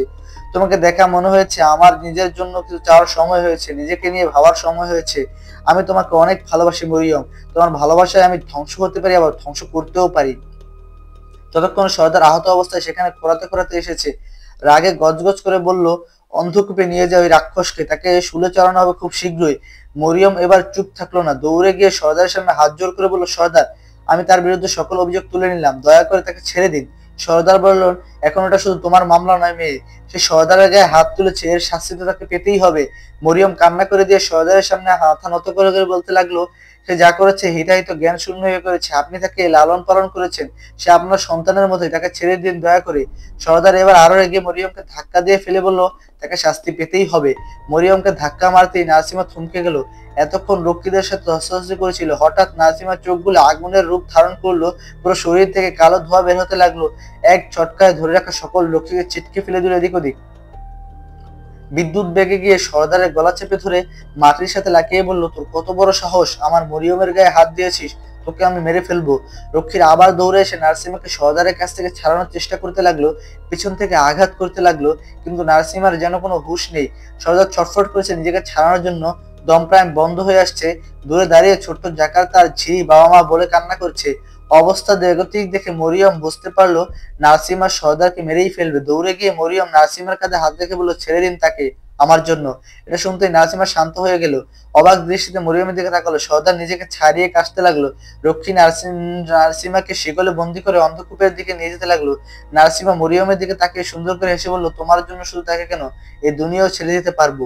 মরিয়ম অশ্রু ভেজা চোখে শুধু ফেল করে তাকিয়ে রইল। নার্সিমাকে নিয়ে যাওয়া হলো। মরিয়ম আর এক মুহূর্ত দেরি না করে নিজ গ্রামে ফিরে যাওয়ার জন্য পা বাড়ালো তাড়াহুড়ো করে। মরিয়মের প্রতি কদমের সাথে ব্যাকগ্রাউন্ডে শোনা যায়, আমি তাকে ভালোবাসতে শুরু করেছি কিনা জানি না, তবে তার পাগলামি আমাকে অনেক ভাবাচ্ছে। যেভাবেই হোক তাকে বাঁচাতে হবে, সেজন্য আমার যা করতে হয় তাই করব। মরিয়ম ভারাক্রান্ত মনে নিজ গ্রামে ফিরে এলো। আশেপাশের অনেকে অবাক হয়ে তাকাচ্ছে এক অপরের দিকে। এর কারণ মরিয়ম সবসময় এদিক দিয়ে যাওয়া আসার সময় হাসি মুখে সবাইকে সালাম দিত, সবার হালচাল জিজ্ঞেস করে দিত। কিন্তু আজ মরিয়ম চুপচাপ হেঁটে চলে যাচ্ছে। বাড়িতে এসে বাবাকে কয়েকবার ডাক দিল, কথা না ভেতর থেকে। মা বেরিয়ে এসে বলল, কি ব্যাপার মরিয়ম, এ বাবাকে ডাকছো কেন, কি হয়েছে? মরিয়ম বলল, মা আমাকে কিছু জিজ্ঞেস করো না দয়া করে, বাবাকে কোথাও জানা থাকলে বলো, না হলে যা করেছিল তা করো গিয়ে। মরিয়মের মা অবাক হয়ে গেল।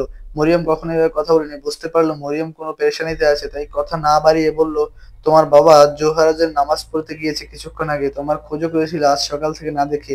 মরিয়ম আর কথা না বলে হন হন করে বের হয়ে গেল মসজিদের উদ্দেশ্যে। নামাজ শেষ করে মুসল্লিরা তখন একে অপরের বের হতে যাচ্ছিল। মরিয়মের বাবাও হাতে তাসবিহ গুনতে গুনতে বের হলো। হঠাৎ চোখ পড়লো মরিয়ম দাঁড়িয়ে আছে দূরে। মরিয়মের বাবা একটু অবাক হয়ে গিয়ে অবাক গেল এবং কাছে গিয়ে বলল, সব ঠিক আছে তো মরিয়ম, তুমি এখানে কি করছো এই সময়, আর সকাল থেকে এবার কোথায় ছিলে? মরিয়ম একটু ইতস্তত বোধ করে বলল, বাবা আমি তোমার কাছে কিছু চাই। বাবা বলল, সেটা তো বাড়িতে গেলেও বলতে পারতে, এখানে চলে আসতে হলো। আচ্ছা বলো কি চাও? মরিয়ম আত্মহত্যা করে বলল, নার্সিমা। বা চোখ বড় করে জিজ্ঞেস করলো, নার্সিমা? মরিয়ম এক এক করে সবকিছু বললো বাবার কাছে। সেখানে কি হয়েছে, নার্সিমাকে বন্দি করে হয়েছে, সবকিছু শোনার পর মরিয়মের বাবা একটু গম্ভীর করে জিজ্ঞেস করলো, তুমি এখন কি চাও? মরিয়ম বলল, আমি চাই তাকে মুক্ত করতে, না হলে তাকে সর্দার তাকে মেরে ফেলবে। বাবা বলল, এটাই ঠিক হবে, তাকে মারতে দাও। বেশ বিরক্ত করেছে তোমাকে, এমনকি আমার কাছেও এসেছিল, আমি তো সৌজন্যের খাতিরে বলে দিয়েছিলাম ভেবে দেখবো। মরিয়ম অবাক হয়ে বলল, বাবা এসব কি বলছো তুমি? সে আমার জন্য মরতে চলেছে আর তুমি বলছো মরতে দিতে তাকে? বাবা তোমার কাছে আমি হাত জোর করে বলছি, তুমি কি সর্দারের সাথে একটু কথা বলো, তুমি বুঝিয়ে বললে হয়তো ছেড়ে দিবে। বাবা ধমক দিয়ে মরিয়মকে থামিয়ে বলল, চুপ থাকো, তোমার কি মাথা খারাপ হয়ে গিয়েছে? এমন কারোর জন্য সুপারিশ করতে বলছো আমাকে?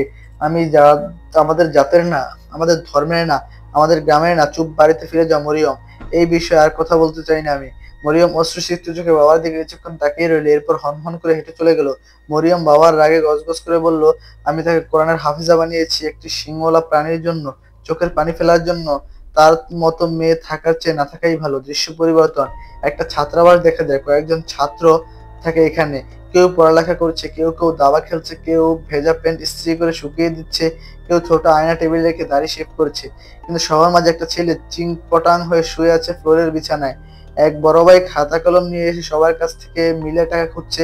কেউ এক চাওয়াতেই দিয়ে দিচ্ছে, আবার কেউ নানা রকম বাহানা করে দিচ্ছে। সবশেষে সেই ছেলেটা ঘুমিয়েছে। তার কাছে এসে বড় ভাই তার পশ্চাতে লাথি মেরে বলল, আফজাল, ঘুমানোর নাটক করে লাভ নেই, মিলের টাকা দে বেটা। আফজাল উঠলো না, এতক্ষণ তো স্বাভাবিকভাবে ঘুমিয়েছিল। টাকা চাওয়ার পর নাক ডাকা শুরু করলো। বড় ভাই তখন বলল, বুঝছি ভাই, এভাবে উঠবি না। রুবেল, আফজাল্লার গায়ে মুতে দিত। এটা বলতে আফজাল ধরফর করে উঠে বলল, ওই হালার মুতে পিছনে আমার গন্ধ ভাই, ওই ডাইকেন না। তখন সবাই হেসে বলল। বড় ভাই হাসতে হাসতে বলল, এই তো উঠে গেছিস, দে এবার মিলে টাকা দে। আফজাল আবার শুয়ে পড়ে চোখ বন্ধ করে বলল, রুবেল মুইটা দে। বড় ভাই আফজালের পশ্চাতে আবার লাথি মেরে বলল, নাটক না করে টাকা দে তাড়াতাড়ি, সবাই দিয়েছে, তোরটাই বাকি। আফজাল বলল, বাবা এখনো টাকা পাঠায়নি গ্রাম থেকে, আমারে এখন মারলেও 1 টাকাও বের হবে না। বড় ভাই রেগে বলল, তাহলে টাকা আসলেই যেন খাওয়া হয়। এই খালাকে বলে দিবি একজনের খাবার কম রান্না করে দে, এখানে সবাই স্ট্রাগল করেছে, মাগনা মাগনা কাউকে খাওয়ানোর মতো জমিদার আমরা কেউ নই। আফজাল বলল, লাগবে না, আমি আপনার খাওয়ান। টাকা দিয়ে যেসব বালসাল খাওয়ান, মাজারে সিঁড়িতে বসলে এর চেয়ে ভালো খাওয়ান পাওয়া যায়। আবার কিনে দেন 20 ঘন্টা থাকে না পানি, নতুন পত্রিকা দিয়ে পুরাতনের কাজ সেরে বের হতে হয়, গোসল করার পর সময় পাই, ওর চেয়ে বেশি প্রতিদিন চাকরি খুঁজতে খুঁজতে ঘামের সাথেই বের হয়ে যায়। কয়েকদিন পর দেখা যাবে পানি বাঁচাতে বাড়িওয়ালা নিয়ম করে দিবে গোসল ফরজ না হলে কেউ গোসল করতে পারবে না। একজন হাততালি দিয়ে বলল, কথা কিন্তু খারাপ বলেনি আফজালিয়া। এই এগ্রি। বড় ভাই ধমক দিয়ে বলল, চুপ কর, তোরা যদি এত সমস্যা হয় তাহলে চলে যা, তোকে এখানে থাকতে কেউ কেউ অনুরোধ করেছে নাকি? আফজাল বলল, চলেই যাব, হঠাৎ করে দেখবেন একদিন সুন্দরী একটা মাইয়া বিয়া কইরা আপনাদের চোখের সামনে দিয়া বুক ফাটাইয়া হাইটা চলে যাব। ওই দিন আমি আপনাদের কাউরে পাত্তা দিব না, বিশেষ করে আপনাকে। বড় ভাই তাচ্ছিল্যের হাসি দিয়ে বলল, জেগে জেগে স্বপ্ন দেখা বেচারা, আগে চাকরি পেয়ে দেখা, আর তোর এখন বিয়ের বয়স হয়েছে নাকি? আফজাল বলল, বিয়ের করার জন্য বড় হওয়া জরুরি না, খাড়া হওয়া জরুরি, মানে নিজের পায়ে। সবাই হু হু করে হেসে দিল। জামাল ভাই শেভ করা অবস্থায় হাসতে গিয়ে গাল কেটে ফেললো। দোলন ভাই হাসতে হাসতে স্ত্রী প্যান্ট জ্বালিয়ে দিল। আক্তার এবং সেলিম দাবার চাল ভুলে গেল। দৃশ্য পরিবর্তন। মরিয়ম ফুল বাগানের শেষ মাথায় একটা উঁচু টিলার ওপর মন খারাপ করে বসে আছে। তখন রাত নেমে এসেছে। মরিয়মের চোখ সিক্ত, বারবার ভেসে উঠছে নার্সিমার করা পাগলামির গুলো। এত অবহেলা, এত অপমান করার পরও হাসি মুখে সব মেনে নিত। বারবার ফিরে দেওয়ার পরও আঠার মতো লেগে থাকতো। হঠাৎ করে পায়ের শব্দে মরিয়মের ঘোর ভাঙলো। পেছনে এসে কেউ দাঁড়িয়ে আছে। মরিয়ম চমকে গিয়ে পেছনে তাকিয়ে দেখলো দুই সম্মলে একজন দাঁড়িয়ে আছে। মরিয়ম বলল, আরে তুমি নার্সিমার বন্ধু কাইলাস না? সে এগিয়ে এসে বলল, হ্যাঁ আমি কাইলাস। তুমি এই কাজটা কিভাবে করতে পারলে? মরিয়ম, নার্সিমাকে বন্দি বানিয়ে দিলে। জানো ও তোমার জন্য কি না করেছে? ওর সাথে আমি যতক্ষণ থাকতাম শুধু তোমার ব্যাপারেই কথা বলতো। যেদিন আমাকে দেখেছে সেদিন থেকেই মহাদেবের উদ্দেশ্যে প্রতিদিন নিজের শরীর থেকে 2 ফোঁটা রক্ত উৎসর্গ করে তোমাকে পাওয়ার অবদান করতো। আমি যখন বলতাম এভাবে রক্ত দিতে দিতে তোর শরীরের সব রক্ত শেষ হয়ে তুই মারা যাবি, তবুও মরিয়ম তোর প্রস্তাবে রাজি হবে না। ও তখন নাসিমা একগাল হেসে বলতো, মরিয়ম আমার ভালোবাসা, নিজের ভালোবাসার জন্য একটু একটু মরাই যায়, তাতে ক্ষতি কি? আর তুমি কিনা সেই ভালোবাসাটা না বুঝে ওকে সর্দারের হাতে বন্দি বানিয়ে দিলে। আমি বলবো তুমি নাসিমার ভালোবাসা পাওয়ার যোগ্যই না। মরিয়ম হাত দিয়ে মুখ চেপে ধরে কান্না করতে করতে বলল, আমি বুঝতে পারিনি এমন কিছু হয়ে যাবে। নাসিমার কিছু হয়ে গেলে আমি নিজেকে ক্ষমা করতে পারবো না, যেভাবেই হোক আমি তাকে বাঁচাবো। কৈলাস একটা পৈশাচিক হাসি দিয়ে বলল, তার সম্ভব না মরিয়ম, আগামীকাল সন্ধ্যায় নাসিমাকে শুলে চড়ানো হবে, আর এখন আমি তোমাকে মেরে ফেলবো। মরিয়ম হতবাক হয়ে বলল, আমাকে মেরে ফেলবে মানে? কৈলাস একটা আগুনের চাকু বের করে বলল, এটা সর্দারের আদেশ। তোমার জন্য নাসিমা পুরো গ্রামবাসীর সামনে সর্দারের গায়ে হাত তুলেছে। তোমার জন্য সর্দারের সমান আঘাত লেগেছে, তাই সর্দার হুকুম দিয়েছে তোমাকে মেরে ফেলার। এটা বলে কৈলাস হুঙ্কার দিয়ে মরিয়মের দিকে তেড়ে এলো। মরিয়ম ঘটনার আকস্মিকতায় কি করবে ভাবতে ভাবতেই কৈলাস ঠিক মরিয়মের গলায় চাকু বিঁধে দিতে যাবে, তার আগেই অদৃশ্য এক ঝটকায় কৈলাস ছিটকে গিয়ে দূরে পড়লো। দেখা গেল এক সেই বয়োবৃদ্ধা কিছুটা দূরে দাঁড়িয়ে আছে, যে গতকাল মসজিদের সামনে মরিয়মকে সমর্থন করেছে নামাজ পড়ার বিষয়ে। মরিয়ম অবাক হয়ে চোখ তাকিয়ে বলল, মতিয়ান চাচা আপনি? মতিয়ান চাচা কাঁপা কাঁপা গলায় বলল, আজকে তুমি নামাজ পড়ার জন্য আমাদের সাথে যাওনি, তাই ভাবলাম তোমার কোনো সমস্যা হলো না তো। মেয়ে, এসে দেখি ওই রাক্ষসটা তোমাকে আঘাত করতে যাচ্ছিল, কিন্তু তুমি কোনো প্রতিবাদ করছো না কেন? কি হয়েছে তোমার? এটা জিজ্ঞেস করতে কৈলাস কোকড়াতে কোকড়াতে উঠে দাঁড়িয়ে বলল, বৃদ্ধ, আমাকে আঘাত করে তুই কাজটা ঠিক করলি না, তোকে আমি এর মূল্য বুঝিয়ে দেবো খুব তাড়াতাড়ি। আর মরিয়ম, তুমিও তৈরি থেকো, নার্সিমা বেঁচে থাকবে না মানে তুমিও বেঁচে থাকবে না, আমি তোমাকে মারবই। এই বলে কৈলাস সেখান থেকে অদৃশ্য হয়ে গেল। মাতিয়ান চাচা একটু হেসে বলল, এদের কথায় কান দিও না তো মা, এখন বলো কি হয়েছে, তোমাকে এত উদাস কেন লাগছে? মরিয়ম ভরসা পেয়ে মাতিয়ান চাচাকে শুরু থেকে সবকিছু খুলে বলল। শেষে কান্না করে দিয়ে বলল, আমি নাসিমাকে ভালোবাসি কিনা জানি না, কিন্তু তার মৃত্যু আমি সহ্য করতে পারবো না, আমি তাকে বাঁচাতে চাই চাচা। সব শুনে মাতিয়ান চাচা গম্ভীর ভাবে হুম হুম করে বলল, বুঝলাম তোমার সমস্যা। দেখো মা, ভালোবাসা হলো আল্লাহর পক্ষ থেকে সবচেয়ে বড় রিজিক আমাদের জন্য। ভালোবাসার কারণেই এখন আমরা ধ্বংস হইনি। পূর্বে বহু জাতি ধ্বংস হয়ে তাদের অহংকারের জন্য, আর অহংকার তখনই জন্মে যখন ভালোবাসার অভাব হয়।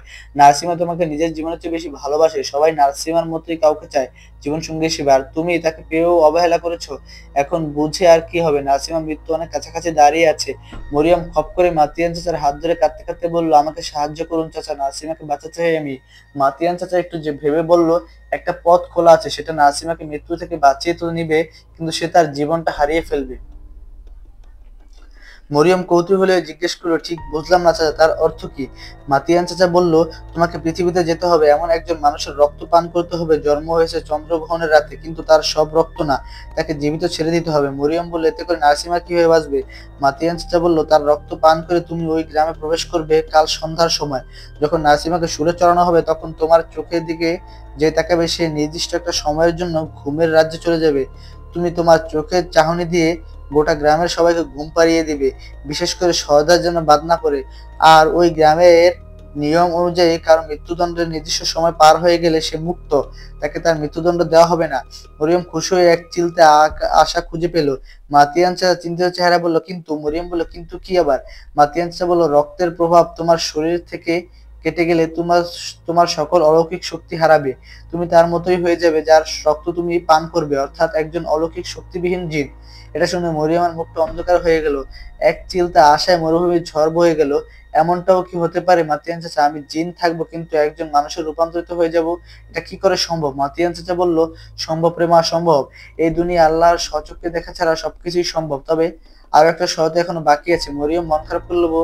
আর কি শোনাবেন চাচা? আমি মরে যাবো তাই না? মাতিয়ান চাচা বলল, ঠিক তাই। তুই বেশি দিন বাঁচবি না অলৌকিক শক্তি ছাড়া, কিন্তু তুই যদি সেই মানুষকে স্বামী হিসেবে গ্রহণ করিস যার রক্ত তুই পান করবি, তার সন্তান গর্ভে ধারণ করলে তার অলৌকিক শক্তি ধীরে ধীরে ফিরতে শুরু করবে। তুই আবার একসময় পুরোপুরি জিনে রূপান্তরিত হবি। মরিয়ম আরো গোলক ধাঁধায় পড়ে গেল।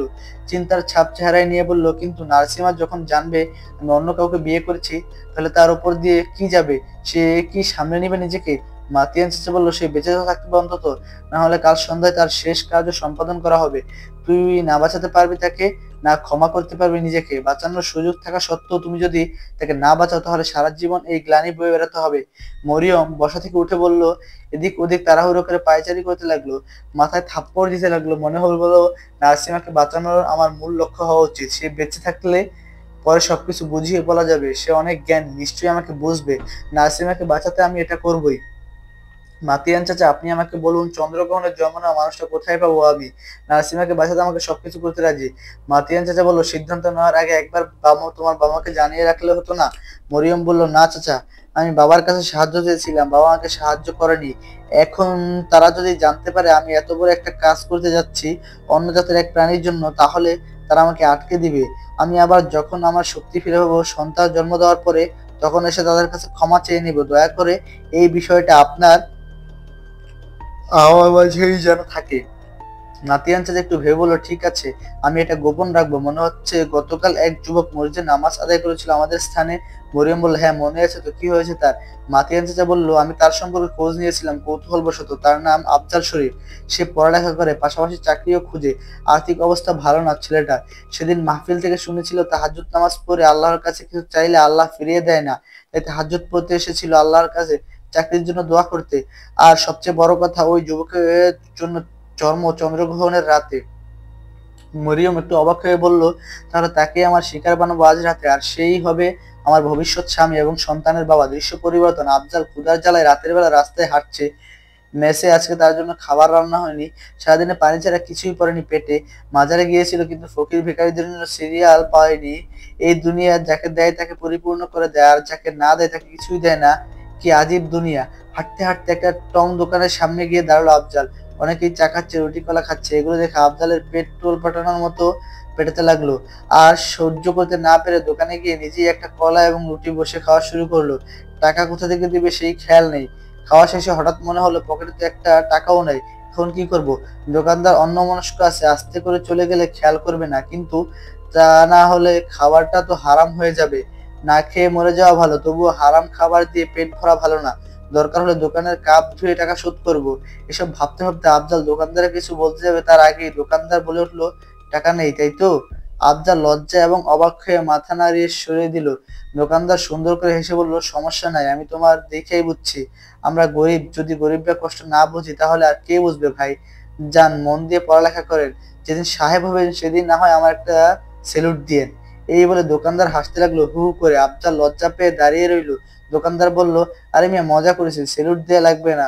যখন খিদা লাগবো তখন চইলে আইসো। মানুষ খাওয়াইলে কমে না, বাড়ে। খুশিতে আফজালের চোখ ভিজে উঠলো। দোকানদারকে ধন্যবাদ জানিয়ে বিদায় নিল।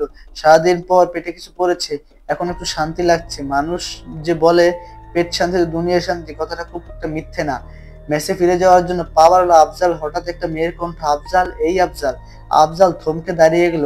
চোখ ঘুরিয়ে ওই কণ্ঠের উৎস খুঁজতে লাগলো, কিন্তু কাউকেই দেখতে পেল না। তখনই জিজ্ঞেস করলো, কে? কে ডাকে আমারে? অপর প্রান্ত থেকে আওয়াজ এলো, আমি মরিয়ম। আফজাল বলল, আপনি মরিয়ম হন আর বৈরম হন, কোথা থেকে কথা বলছেন? সামনে আসছেন না কেন? অপর প্রান্ত থেকে আওয়াজ এলো, আপনি কখনো বেহুশ হয়েছেন? আফজাল ভেবাচাকা খেয়ে বলল, মানে কি? কি কি বলছেন এসব? তখনই একটা আলো ঝলকানি এসে আফজালের গায়ে লাগলো। আফজাল আস্তে করে বেহুশ হয়ে পড়ে গেল রাস্তার মাঝে। গাছের আড়াল থেকে বের হয়ে এলো মরিয়ম। অচেতন আফজালের সামনে এসে দাঁড়িয়ে বলল, কিছু মনে করবেন না, আপনার শরীর থেকে একটু রক্ত শুষে নিব। দৃশ্য পরিবর্তন। নার্সিমা দুই হাঁটু উঠিয়ে হাঁটুর উপর হাত রেখে দেয়ালের সাথে হেলান দিয়ে বসে আছে, মন মনমরা হয়ে। পুরো কক্ষটা অন্ধকার, দরজায় শুধু ছোট্ট একটা জানালার মতো কাটা। বাইরের মশাল থেকে সেই জানালা দিয়ে যতটুকু আলো প্রবেশ করে ততটুকুই দেখা যায়। নাসিমার চোখে ভেসে উঠলো শেষ সময়টা, যখন মরিয়ম তার কাঁধে হাত রেখে বলেছিল, তাকে ছেড়ে দিন আমার জন্য। নাসিমার মুখে একটা শুকনো হাসি ফুটে উঠলো। মরিয়ম বলেছে আমার জন্য, তার মানে মরিয়ম আমায় ভালোবাসতে শুরু করেছে। তার চোখে আমি আমার জন্য ভালোবাসা দেখেছি অবশেষে। আমি জানি মরিয়ম আমাকে বাঁচিয়ে নেবে, আমার কোনো ভয় নেই। এখান থেকে মুক্ত হয়ে মরিয়মের সাথে ধুমধাম করে বিয়ে হবে আমার। বাচ্চারা আনন্দ করবে, মেয়েরা নৃত্য পরিবেশন করবে, বৃদ্ধরা দোয়া করে দেবে। মরিয়মকে নিয়ে আমার কল্পনাগুলোই যদি এত সুন্দর হয়, তাহলে বাস্তব কত সুন্দর হবে, ভাবতেই ভালো লাগছে। তখনই দরজার ছোট্ট জানালা দিয়ে কাউকে দেখা গেল। নাসিমা উঠে তাড়াতাড়ি করে এগিয়ে গিয়ে বলল, কৈলাস বন্ধু, তুই এসেছিস? মরিয়মের কোনো খোঁজ আছে? বেচারি নিশ্চয়ই পাগলের মতো করছে, হয়তো কান্না করছে, মন খারাপ করে আছে। কৈলাস রাগে ফুসফুস করে বলল, এমন কিছুই না, তুই এখানে মৃত্যুর প্রহর গুনছিস, আর ওই তোর মরিয়ম ওখানে ফুল বাগানে নেচে গিয়ে বেড়াচ্ছে চাঁদের আলোতে। নাসিমার হাসি খুশি মুখটা হঠাৎ করে কালো হয়ে গেল এবং কর্কশ গলায় জিজ্ঞেস করলো, কি বলছিস তুই? মাথা ঠিক আছে তোর? কৈলাস রাগান্বিত কণ্ঠে বলল, আমি নিজ চোখে দেখে এসেছি, সে অনেক খুশি তোকে মৃত্যুর মুখে ঠেলে দিয়ে। এটাই তো সে চেয়েছিল, তুই মরে গেলে আর কেউ তোকে বিরক্ত করবে না। যার জন্য তুই এত কিছু করলি, নিজের সবকিছু ছাড়ার জন্য প্রস্তুত ছিলি, সে কিনা তোর মৃত্যুতে আনন্দ করছে। তোর কি কখনো মনে হয় মরিয়ম তোর জন্য সঠিক? আমি তোর জায়গায় থাকলে এই অন্ধকূপ ভেঙে বেরিয়ে গিয়ে তাকে টুকরো টুকরো করে ফেলতাম। নার্সিম এসব শুনে রেগে ক্রোধে গড়গড় করতে করতে লাগলো। পুরো শরীর থেকে কালো ধোঁয়া বের হতে লাগলো, দাঁত কটমট করতে গেল। মরিয়ম।